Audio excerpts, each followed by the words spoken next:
There was once a woman who had 2 daughters, and their names were Millicent and Blanche. Millicent was nasty-tempered and cruel, while her younger sister Blanche was sweet and cheerful. The mother's favorite was not sweet Blanche, but the sharp-tongued Millicent, probably because the older daughter was the very likeness of her own mean self.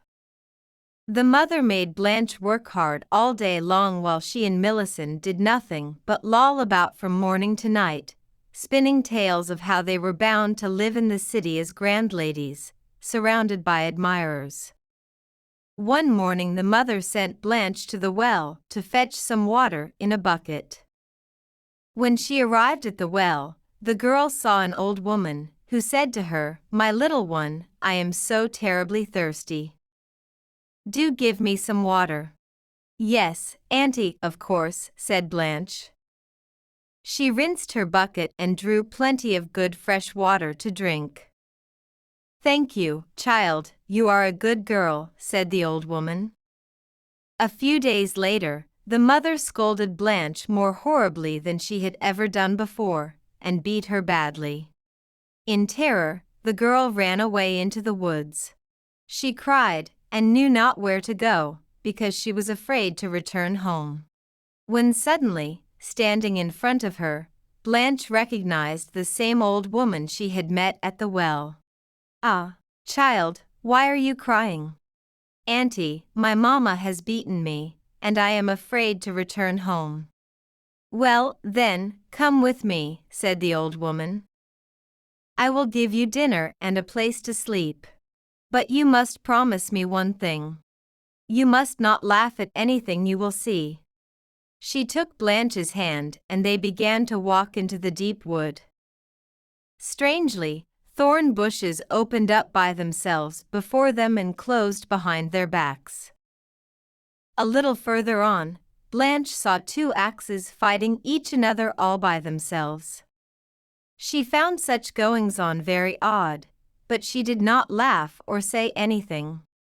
They walked further and behold, it was 2 arms which were fighting, a little further, 2 legs. At last, she saw 2 heads fighting by banging their foreheads against each other.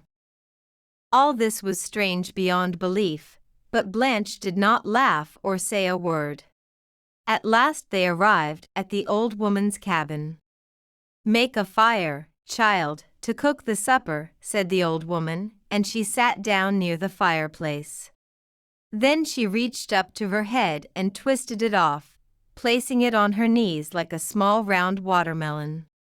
Blanche found this the most bizarre thing she had seen yet, but still, she did not utter a sound. Then the old woman began to comb and braid her hair. When she was through, she twisted her head back into place. "Well," she said, "that feels better." She gave Blanche a large bone to put on the fire for their supper. Blanche could not imagine how only 1 bone could make a soup, and a sorry-looking bone at that, but just the same she put the bone in the pot. Lo! In a moment the pot was full of good hearty meat stew. The old woman gave Blanche a grain of rice to pound with the pestle. Blanche could not see the point of grinding a single grain of rice, but she did so nevertheless. Quickly the mortar brimmed to overflowing with steaming rice. When Blanche got up the next morning, the old woman said to her, "You must go home now. As you've been a good girl, I want to make you a present of the talking eggs. Go to the chicken house. All the eggs that say to you, 'Do not take me,' you must not take. Take only the eggs that say, 'Take me.' When you are on the road, throw the eggs behind your back, one by one, to break them, and you will have a surprise." Blanche went to the chicken house where, indeed, lay a pile of eggs. Some of them looked as plain as hundreds of chicken eggs Blanche had seen all her life, but others were made of pure gold and were encircled by jewels. Unfortunately, it was the plain-looking eggs that called out, "Take me, take me." So Blanche took a few of the plain talking eggs and left the golden ones behind. Once Blanche was on the road, she threw one of the eggs behind her. In the corner of her eye, she caught a glance of something shining. She turned around and imagined her surprise. There, amid the broken eggshells, glittered a pile of diamonds. From another broken egg sprang gold jewelry, from another one a beautiful carriage. Yet from another, beautiful dresses beyond belief. By the time she arrived at her mother's, she had so many fine things that it wasn't easy to fit them all into the house. Her mother was delighted and pretended to be very glad to see her. The next day at dawn, the mother shook her older daughter awake and whispered to her, "You, too, must go to the woods to look for this same old woman. There is no reason you shouldn't have even finer dresses than your sister." Millicent was not at all pleased at having to get up out of bed so early in the morning. Grumbling and muttering, she marched into the woods. Before long she met the same old woman, who invited her to come to her cabin. The old woman warned her, also, not to laugh at anything she saw.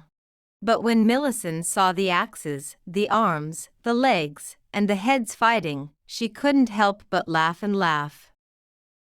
And when the old woman took off her head and set it on her lap to comb and braid her hair, the girl shrieked, pointing. "Well, now, if that isn't the stupidest thing I've ever seen." The next day the old woman said to Millicent, "Listen to me. What I am about to tell you is exactly what I told your sister. And like her, out in the chicken house I believe you will find exactly what you deserve.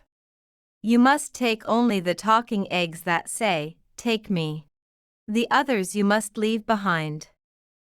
When you throw the eggs behind your back, one by one, you will have a surprise." With glee, Millicent rushed into the chicken house. Like before, the plain-looking ones called, "Take me," while the dazzling, golden eggs were the ones that called, "Don't take me." In an instant, Millicent grabbed as many golden eggs as she could carry and hurried away with them. As she walked, she broke one egg behind her, and then another. But instead of riches out came a quantity of snakes, toads and frogs, which began to run after her. From other eggs sprang swarms of gnats and mosquitoes, which circled around her head. Millicent screamed and ran. She arrived at her mother's so tired that she was not able to speak. Blanche knew that to stay at the cabin would mean being blamed for her big sister's troubles. It was clear she must leave at once, but to help her sister, she left behind a quantity of jewels and riches. Gathering the rest of her treasure, she left in her carriage to the city. There she lived the rest of her days as a grand lady, kind to all, surrounded by friends and admirers.